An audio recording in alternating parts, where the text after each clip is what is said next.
deu a oportunidade de mais uma vez trazer a palavra do Senhor.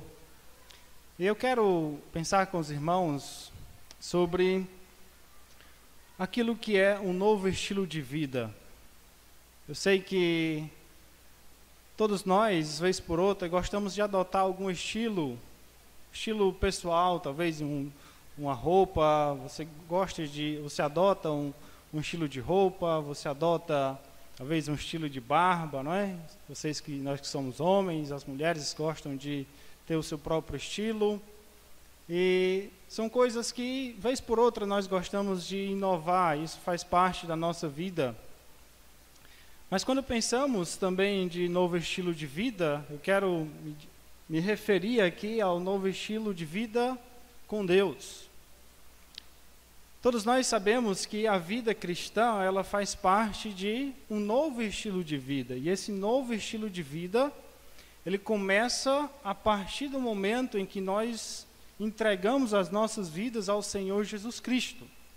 Nós sabemos que a Bíblia nos diz lá em 1 Coríntios, se nós estamos em Cristo, nós somos uma nova criatura. As coisas antigas já passaram e eis que se fizeram novas. Então, por consequência, o cristão ele deve adotar um novo estilo de vida. Ele não pode ser, em hipótese alguma, como ele era antes, ou viver como ele vivia antes. Pelo contrário, ele deve agora adotar uma nova postura. E eu quero meditar com os irmãos numa carta de Paulo aos Efésios. Foi feita a leitura em Gálatas. Nós vamos usar um pouco desse texto, mas eu quero meditar nesse texto, que é Efésios capítulo 4, iniciando o versículo 17. E aí eu quero dividir esse momento aqui em duas partes. Esse tema dessa mensagem eu quero dividir em duas partes. Provavelmente não vai dar para a gente abordar todo esse texto, todo esse capítulo aqui. Seria do versículo 17 ao versículo 32, mas eu queria abordar pelo menos uma parte, e se o Senhor nos permitir, em outra oportunidade, nós faremos a segunda parte desse texto. Então, seria do versículo 17 ao versículo 19 hoje, e se o Senhor nos permitir, em outra oportunidade, faremos a segunda parte. Eu quero que os irmãos entendam aqui o que está por trás dessa carta aqui.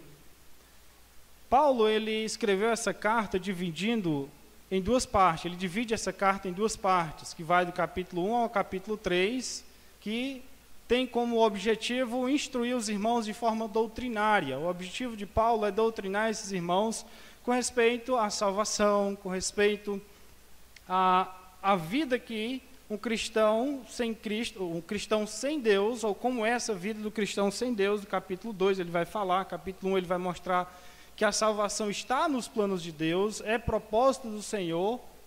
Capítulo 1, versículo 4, ele vai falar que nós fomos escolhidos antes da fundação do mundo.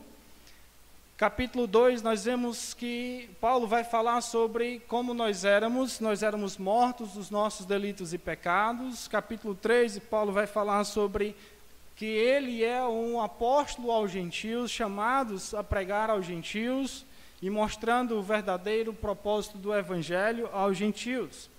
E no capítulo 4 ele vai desenvolver a relação de como essa doutrina, como as doutrinas elementares da salvação, elas devem influenciar a nossa vida como um todo. Não só nos dá um entendimento sobre as verdades espirituais, mas como essas verdades espirituais elas devem ser colocadas em prática. Eu costumo dizer que muitas vezes nós nos enchemos de conhecimento e esse conhecimento ele é pouco, digamos assim, colocado em prática. Se nós colocássemos em prática, falando do nosso movimento bíblico, se nós colocássemos em prática tudo aquilo que nós conhecêssemos sobre as verdades espirituais, nós seríamos grandes homens de Deus. Nós podemos ser grandes homens de Deus. E aqui é exatamente essa a ideia que Paulo vai falar. Ele vai mostrar que as verdades espirituais, elas devem também ser realidades espirituais na vida do cristão. Elas não devem ser um conhecimento, mas elas devem colocar a nossa vida em movimento prático. Ou seja, como eu falei certa vez em uma pregação, nós devemos, digamos assim, essas verdades espirituais devem ser a vida do crente de forma que isso está no sangue dele. Essa é a ideia. Mas quando nós olhamos para esse texto, nós podemos perceber que essas verdades espirituais, elas são desenvolvidas de forma prática. Você não consegue, ou não, jamais deve desconectar as verdades espirituais, doutrinárias, de uma vida prática. Você só pode se identificar como um cristão quando você, de fato, vive como um cristão. Então, é essa a ideia que Paulo está trazendo aqui nesse capítulo 4, até o capítulo 6, ele vai desenvolver exatamente isso. No começo do capítulo 4, Paulo vai dizer: rogo-vos, pois, eu, prisioneiro no Senhor, que andeis de modo digno da vocação a que fostes chamados. Então, há um novo estilo de vida. Paulo convida esses irmãos a dizer: olha, se vocês foram escolhidos, chamados pelo Senhor, então isso deve fazer jus àquilo que vocês estão dizendo crer. Aquilo que vocês, como vocês foram chamados, isso deve ser também uma demonstração por meio da vida de vocês, pelo quais. Então ele vai falar sobre a unidade da igreja, vai dizer que essa igreja ela deve viver uma vida em unidade, porque isso representa o corpo de Cristo.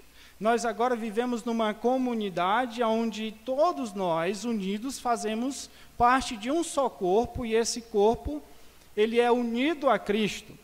Então nós não podemos viver de forma alguma divididos, mas unidos como um só corpo, ajudando uns aos outros. É isso que ele vai falar do versículo 2 até o versículo 15, ele vai dizer: de quem todo o corpo bem ajustado e consolidado, pelo auxílio de toda junta, segundo a justa cooperação de cada parte, efetua o seu próprio aumento para a edificação de si mesmo em amor.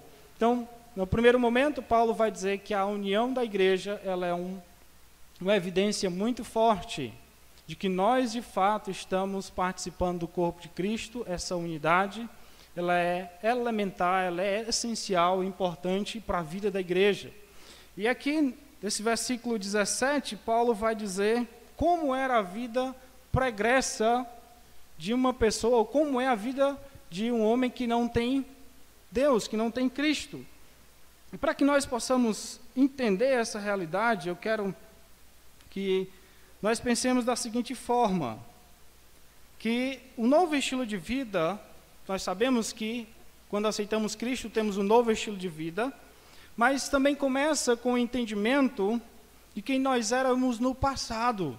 Por que é importante reconhecer isso? Saber ou reconhecer como nós éramos no passado? Porque isso nos traz à luz o poder que a velha natureza ela tem sobre as nossas vidas, se nós não a dominarmos e vivermos e procurarmos viver um novo estilo de vida. Então, Paulo ele vai apresentar nessa ideia aqui alguns traços da velha natureza. Não é porque Paulo está dizendo que nós devemos, olha, vocês devem viver como isso. Pelo contrário, Paulo vai dizer, no versículo 17, ele diz: isto, portanto, digo. Quando ele pega aqui, ele fala isto, portanto, digo, ele está ainda assim conectado ao que ele vinha falando nos versículos anteriores, mas mostrando agora, diz, isto, portanto, digo, e no Senhor testifico, que não mais andeis. Olha só, no versículo 1 ele dizia que nós devemos, que andeis de modo digno da vocação a que fostes chamados. E agora no versículo 17 ele diz que não mais andeis como também andam os gentios. E nós vamos orar, depois vamos desenvolver um pouco mais do nosso assunto hoje à noite. Senhor, nós temos a instrução da Tua Palavra, que é poderosa, é rica, que nos direciona pelo melhor caminho, pelo caminho que devemos andar.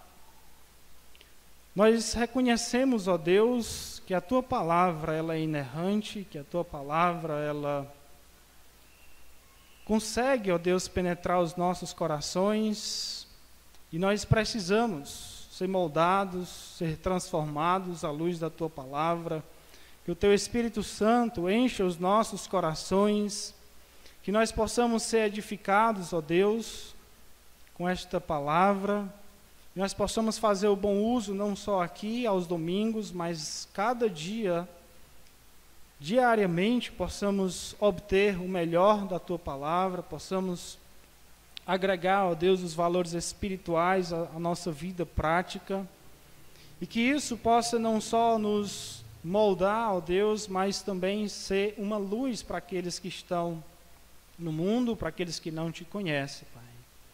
Ó Deus, que essa porção da Tua palavra possa atingir o alvo pelo qual ela foi escrita, e que nós possamos sair daqui com os nossos corações, ó Deus, preparados, um pouco mais maduros com respeito à nossa vida diária, com respeito à nossa vida com o Senhor Jesus. Nós oramos e pedimos, em nome santo do Teu Filho amado Jesus. Amém. Então, primeiramente, Paulo, ele começa com uma admoestação, né? Ele chama a atenção aqui, ele diz, peço a vocês, quando ele diz, isto, portanto, digo. Então, ele está chamando aqui a atenção desses irmãos, ele diz, isto eu digo a vocês. A ideia é que vocês vivam não mais como os incrédulos. Perceba que quando essa palavra gentil é usada aqui, não necessariamente Paulo está falando aqui daqueles que não são judeus, mas ele se refere aqui a um grupo que não são entregues ao Senhor Jesus Cristo. Ele está falando de gentios aqui no sentido de que esse povo que não é entregue ao Senhor Jesus Cristo, aqueles que não têm parte com o Senhor Jesus Cristo, eles são gentios porque eles não conhecem as verdades espirituais. Eles são gentios porque estão longe da presença do Senhor. Então ele diz que ele diz, isto portanto digo, no Senhor testifico, ele usa aqui até a palavra Senhor para mostrar que não é só algo que parte dele, mas também é do próprio Senhor, é da vontade do Senhor que vocês não andem. Isso toma um peso muito grande para aquilo que ele vai apresentar, para o fato dele estar chamando a atenção, ele dizendo, olha, não é só eu que estou por mim mesmo apresentando isso, mas é o Senhor na sua autoridade que me conduz a dizer essas palavras, para que vocês também tomem a responsabilidade de que isso são verdades muito mais do que coisas humanas ou coisas simples, porém são coisas que fazem uma grande diferença na vida daquele que está ouvindo. O que Paulo está dizendo é, eu quero que vocês pensem nisso, não como algo da minha própria vontade, mas como da própria vontade do Senhor para a vida de vocês. Por que ele fala isso? Porque ele sabe dos perigos de andarmos moldados pela velha natureza. Em Gálatas 5:16, que foi o texto lido aí, ele diz assim, andai no Espírito e jamais satisfareis a concupiscência da carne. Porque a carne milita contra o Espírito e o Espírito contra a carne, porque são opostos entre si, para que não façais o que porventura seja do vosso querer. Então, perceba que Paulo ele sabe o poder que a velha natureza tem ainda, mesmo que nós sejamos cristãos, nós ainda temos a velha natureza, e há uma luta constante. Todos os dias nós temos que dizer não ao pecado. Todos os dias nós temos que dizer não à velha natureza. E aqui é importante observar que ele fala de como essa velha natureza ela age, como essa velha natureza ela se apresenta. E é nesse sentido que eu quero mostrar alguns traços desse velho estilo de vida, que a velha natureza ela apresenta.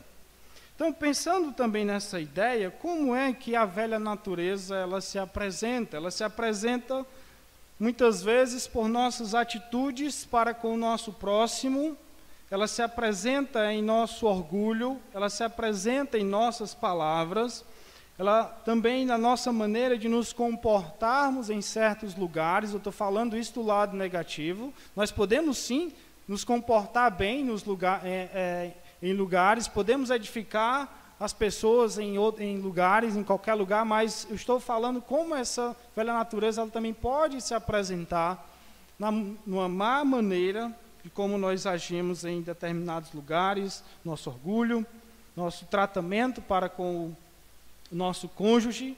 Podemos agir de maneira carnal, de maneira a apresentar essa velha natureza, que isso é algo que Paulo vai identificar como errado. Então, olhando para esse texto, nós temos aqui alguns traços do velho estilo de vida. E nós vamos observar que isso é algo pelo qual nós devemos ter o cuidado, que esses traços não possam estar presentes em nossa vida. Primeiramente, nós temos aqui no final do versículo 17, ele diz assim: na vaidade dos seus próprios pensamentos.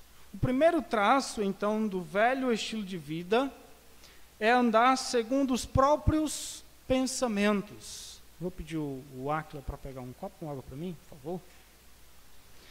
É andar segundo os próprios pensamentos. O que é que Paulo, então, ele está querendo apresentar quando ele diz andar segundo os próprios pensamentos? Ele diz na vaidade dos seus próprios pensamentos. Andar segundo os próprios pensamentos significa empenhar e empregar os seus esforços a fim de alcançar a felicidade que, por fim, resultará em desapontamento. A ideia de vaidade, como nós já sabemos, é algo fútil, é algo vazio, é algo sem valor, é algo que, no final das contas, não traz resultados nenhum.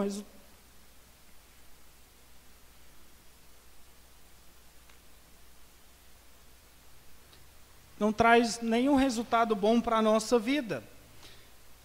William Hendrickson, ele diz o seguinte: suas vidas são uma longa série de expectativas frustradas. É como que uma perseguição sem sucesso, uma floração sem fruto. Você percebe, eu não sei quantos aqui são agricultores, eu creio que alguns aqui são agricultores, né?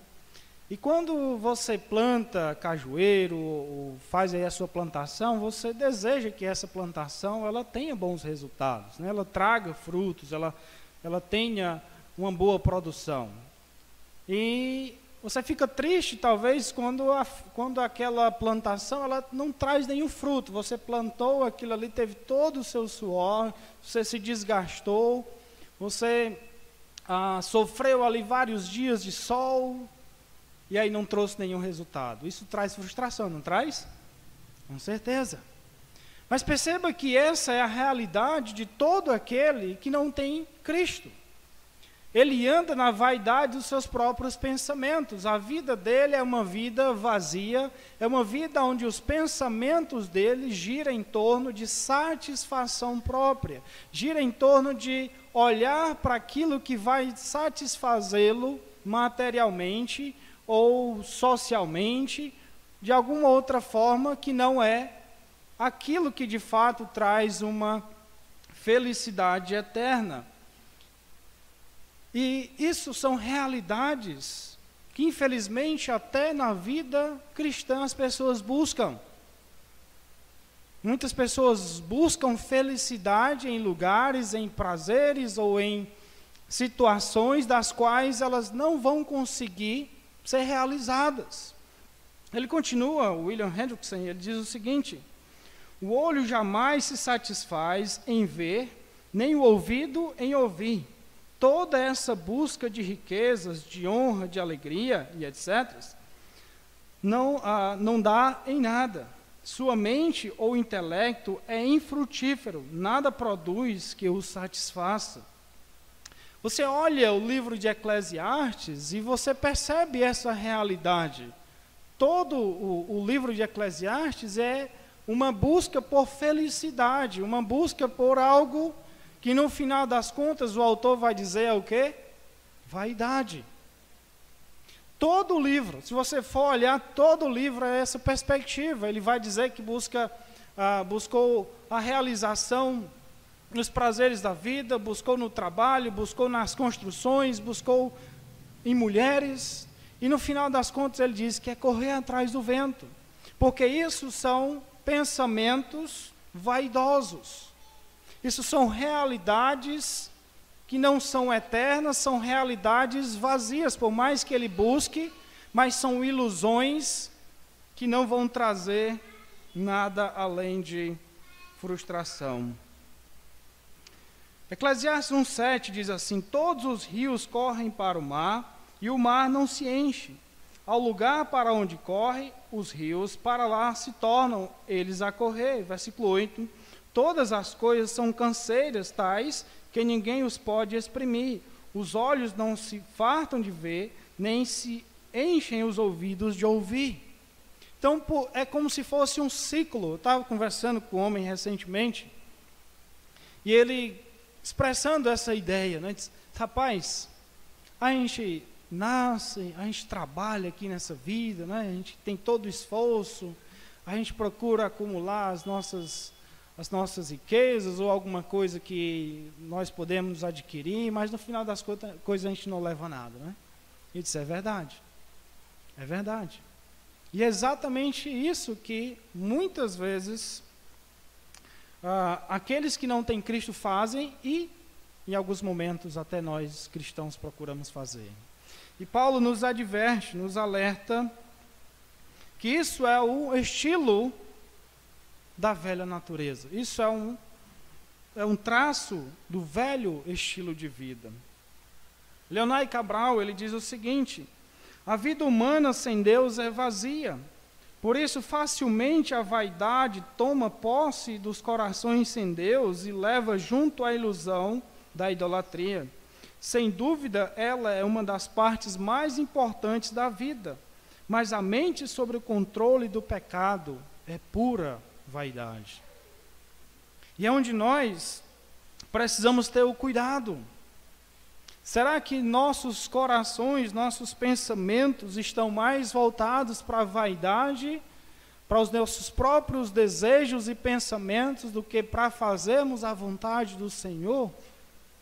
Será que os nossos corações anseiam mais o trabalho, a busca por aquilo que nós podemos enxergar aqui e agora, do que buscarmos entregar as nossas vidas por aquilo que é espiritual e eterno? É esse o desejo do Senhor. E é isso que nós devemos procurar enxergar, não olhar, mas com esses olhares de vaidade. Paulo então nos convida a olhar para esse primeiro traço do velho estilo de vida, o andar segundo os próprios pensamentos. Ele dá também um segundo traço, o segundo traço está aí no versículo 18, ele diz assim: obscurecidos de entendimento. Ele chama então atenção para o segundo traço: obscurecidos de entendimento, alheios à vida de Deus. Primeira parte ele diz obscurecido de entendimento.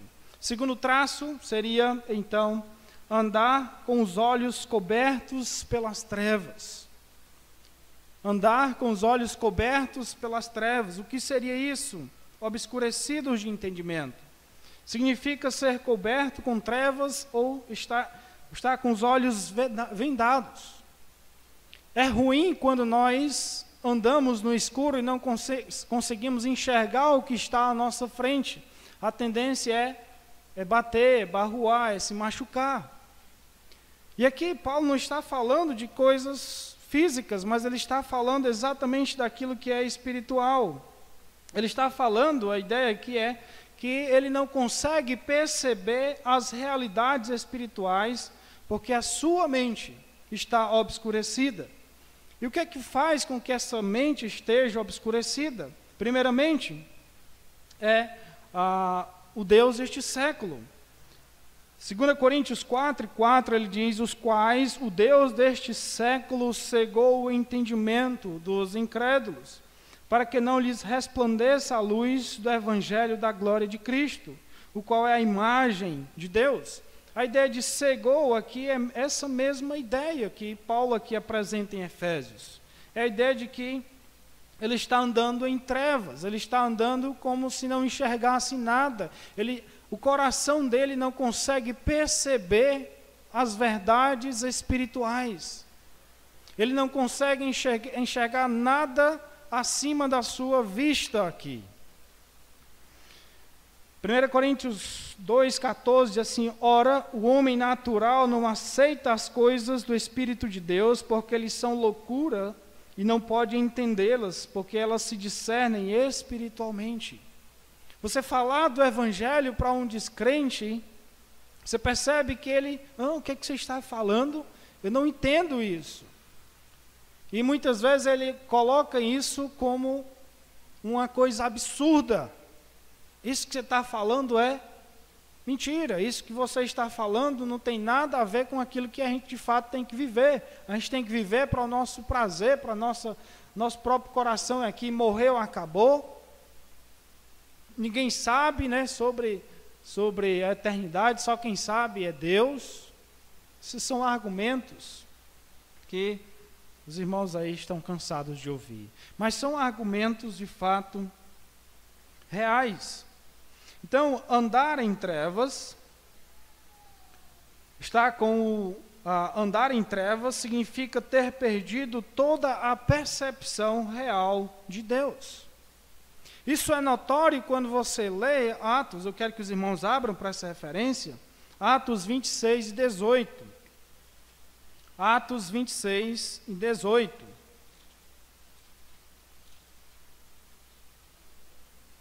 Vou pedir um irmão para ler Atos 26, versículo 18.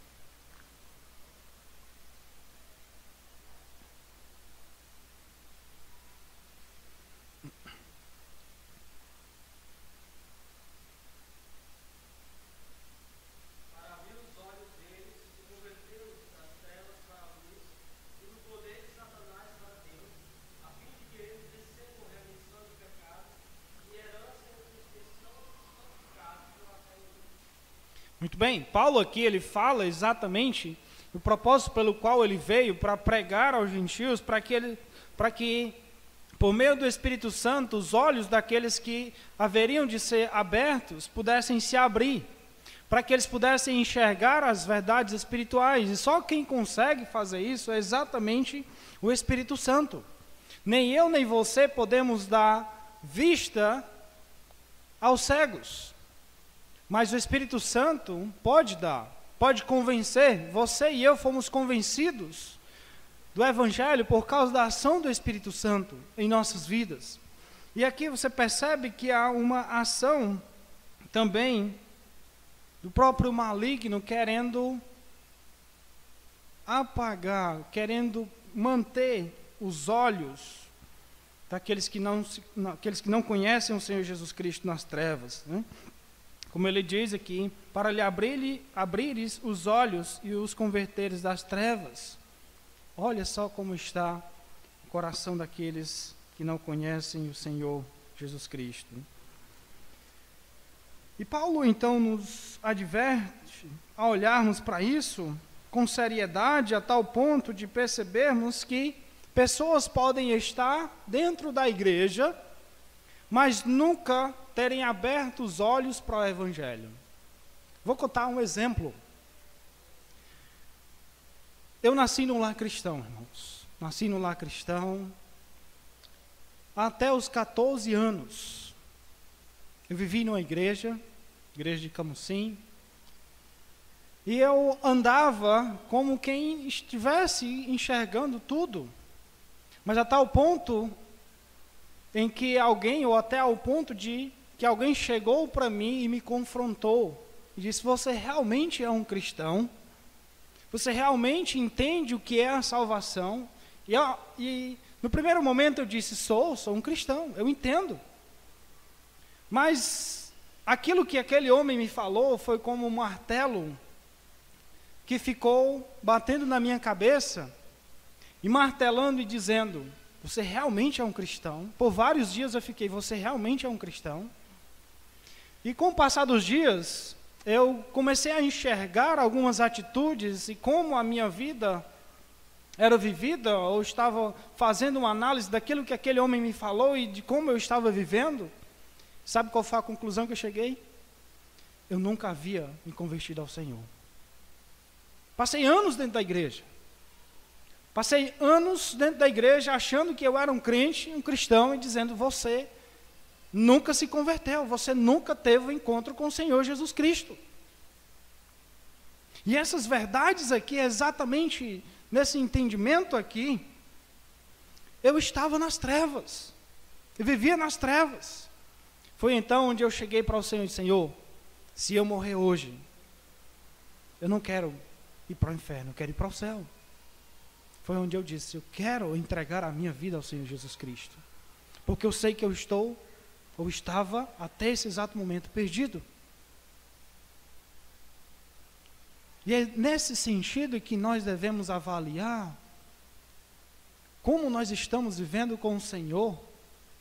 Talvez você esteja aqui por influência de pai, por influência de algum amigo, mas você de fato entende o que é o Evangelho? Você de fato entregou a sua vida ao Senhor Jesus Cristo? Você teve uma entrega pessoal ao Senhor? Você confiou plenamente a sua vida a Ele? Ou o seu coração está obscurecido nas trevas? Às vezes você diz: não, mas eu vou para a igreja, meu pai me levou desde muito tempo. Não se engane, não se engane. Você pode estar aqui enganado, achando que tomou uma decisão para o Senhor sem nunca ter tido um compromisso real com o Senhor. Então, Paulo os adverte também desse perigo de estar na igreja, mas ter ainda os olhos vendados, ainda estar sobre o poder e a influência de Satanás. Isso é um perigo. Então, cuide com isso. O terceiro traço que Paulo então chama a atenção é o traço de uma velha vida, anda separado de Deus. Continuação do versículo diz, vou ler novamente o versículo 18: obscurecidos de entendimento, alheios à vida de Deus. A palavra alheios aqui significa estranhos, né? A palavra significa estranhos a seu relacionamento com Deus. É aquele tipo de pessoa que não quer nada com Deus, mas quer receber as bênçãos de Deus. É aquele tipo de pessoa que quer, de alguma forma, obter algo de Deus, mas, por outro lado, ele não quer ter um compromisso com Deus, mas ele nunca fez um compromisso real com o Senhor. E aqui Paulo, então, ele diz: alheios à vida por causa da ignorância em que vive. E é interessante pensar que essa ignorância aqui, esse alheios à vida com Deus, leva a uma vida totalmente morta espiritualmente. Não se fala de uma morte física, mas de uma morte espiritual, da qual o homem não tem nenhuma relação com Deus, por conta da sua maneira, da maneira em que ele está vivendo, da maneira como ele coloca o seu coração aqui totalmente à disposição do seu próprio ego, como ele diz, alheios à vida de Deus por causa da ignorância em que vive, pela dureza do coração. Então, qual é o retrato aqui de uma vida alheia à vida de Deus?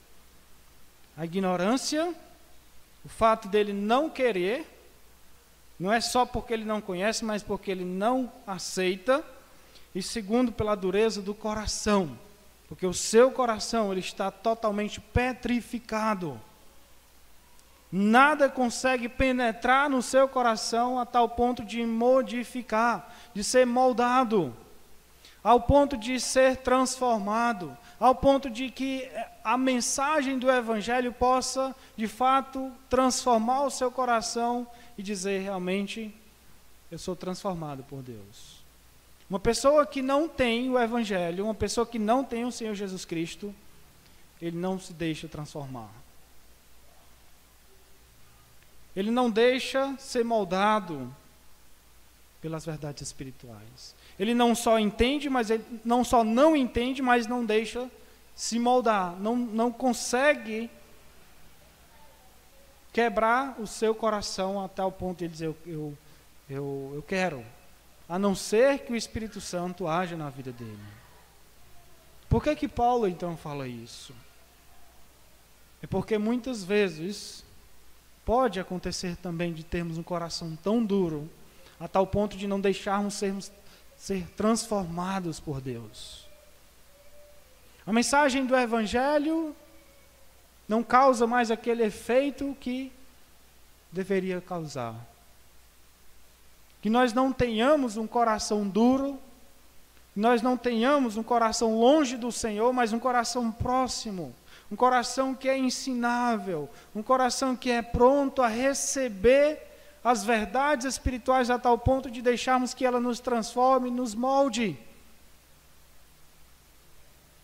Isso é algo pelo qual nós cristãos devemos perceber. Será que eu estou ouvindo o Evangelho de forma que ele está me transformando a cada dia, para que eu me torne mais parecido com o Senhor, para que eu seja a imagem de Cristo? Então, Paulo, ele usa aqui, esse termo aqui, alheios à vida de Deus por causa da ignorância em que vivem, da ignorância que vive pela dureza do seu coração. Como está o nosso coração hoje?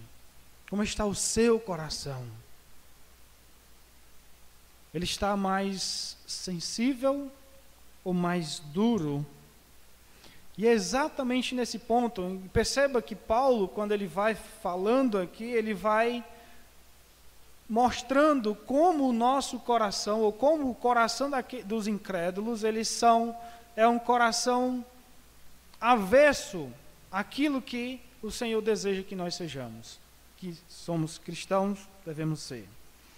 Ele diz aqui no versículo 19, os quais tendo se tornado insensíveis, olha só, dureza de coração, os quais tendo se tornado insensíveis. O quarto traço do velho estilo de vida é viver uma mente cauterizada. O que significa mente cauterizada? É a mente que não sente mais culpa daquilo que está fazendo de mal, não sente mais culpa no pecado. Paulo está dizendo que aqueles que não conhecem a Cristo, eles já têm uma mente cauterizada. Ele é insensível para com o pecado.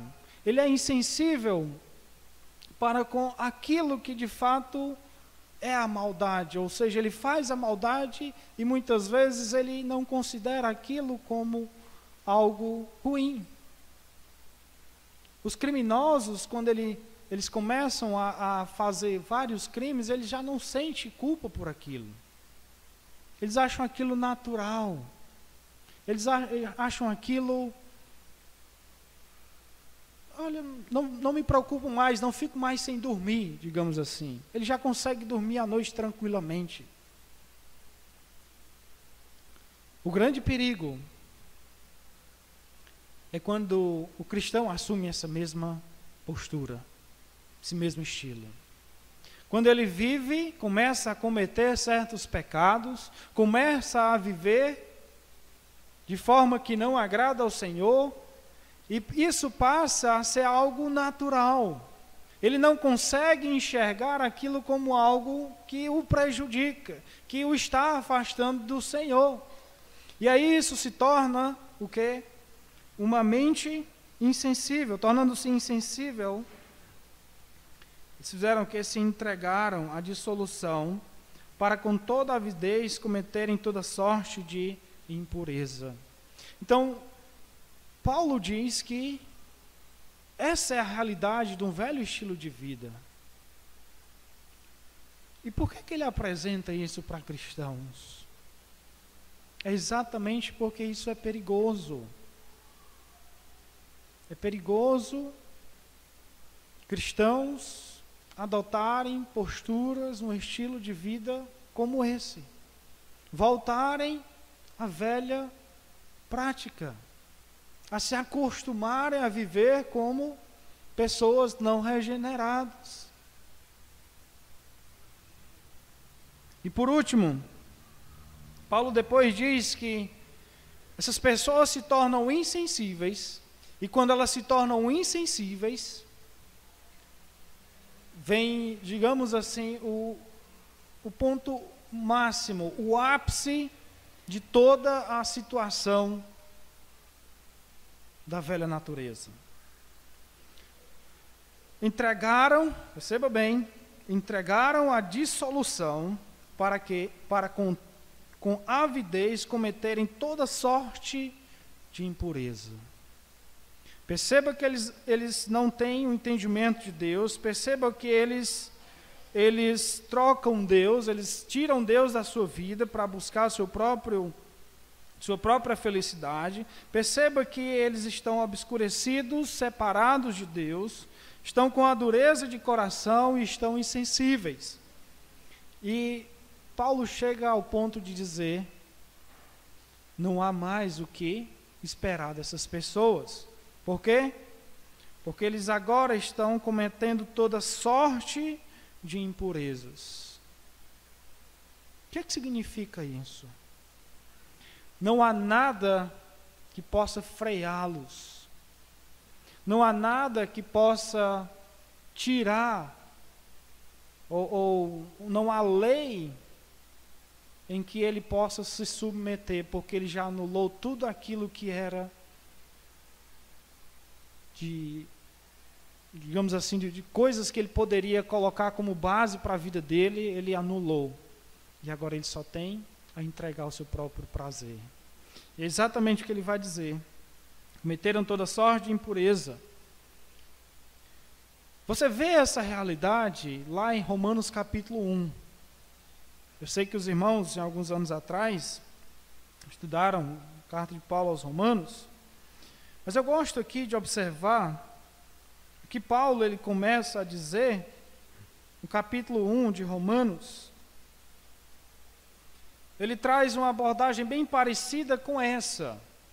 O que acontece com aqueles que passam a anular Deus da sua vida?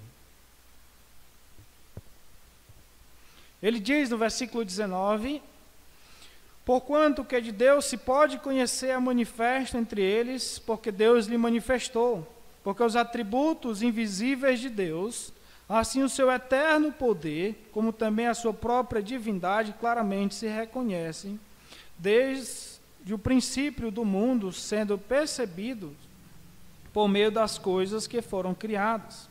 Tais homens são por isso indesculpáveis. Porquanto, tendo conhecimento de Deus, não glorificaram como Deus, nem lhe deram glória, antes se tornaram nulos em seus próprios raciocínios, obscurecendo-lhes o coração insensato, e culcando-se por sábio, tornaram-se loucos, e mudaram a glória de Deus em corrupção,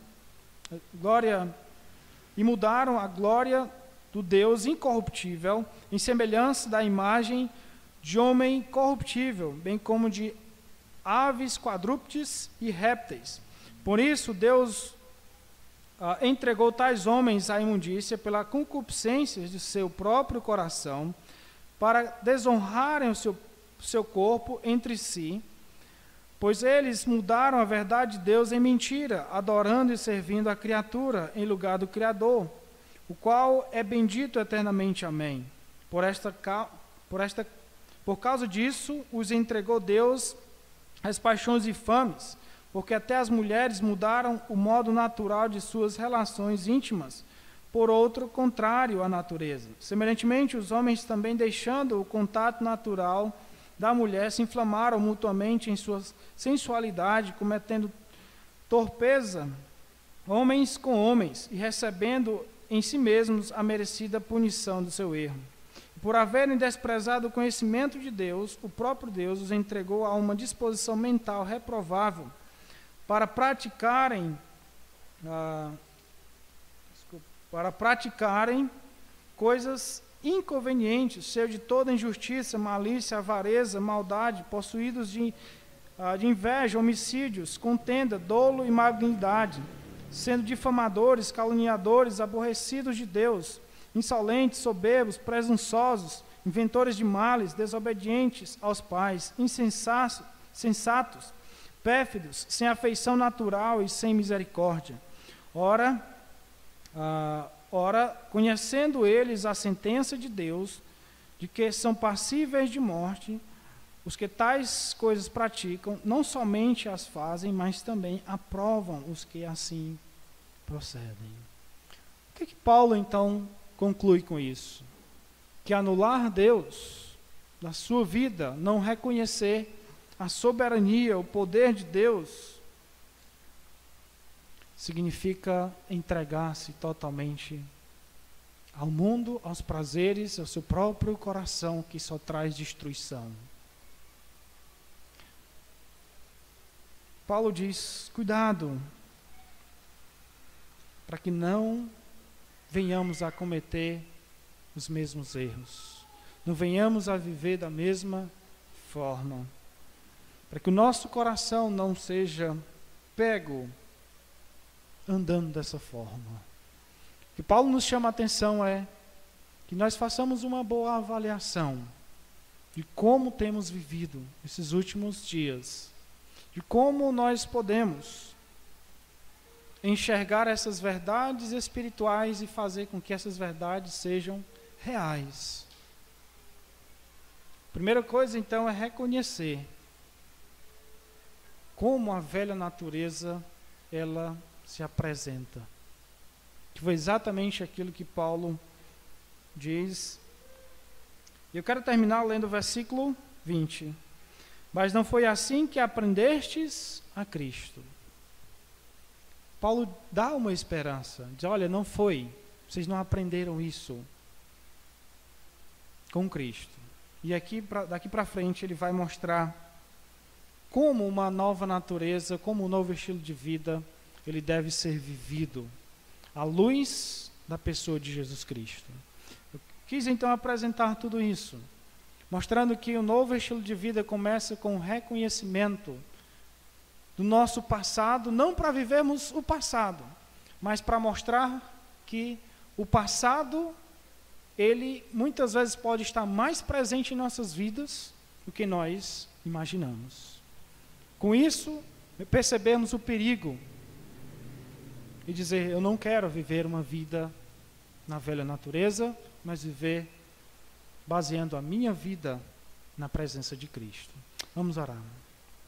Pai querido, mais uma vez estamos, ó Deus, em Tua presença, nos humilhando, reconhecendo, ó Deus, a nossa fraqueza, as nossas limitações, reconhecendo que tudo isso faz parte, ó Deus, da Tua palavra, e se ela nos alerta, se você usa o apóstolo Paulo para nos alertar com respeito aos perigos da velha natureza, que nós possamos, ó Deus, levar isso a sério para as nossas vidas e deixar que o Teu Espírito nos molde e sejamos sensíveis, ó Deus, à Tua palavra. Pai, nos dá uma semana cheios da Tua graça, cheios do Teu amor, cheios da Tua misericórdia, mas sobretudo da Tua presença, para que possamos, ó Deus, viver cada dia e demonstrar isso para as pessoas, aquilo que nós somos, transformados, temos um novo estilo de vida, Pai. Em nome santo do Teu amado Filho Jesus Cristo que eu te oro. Amém.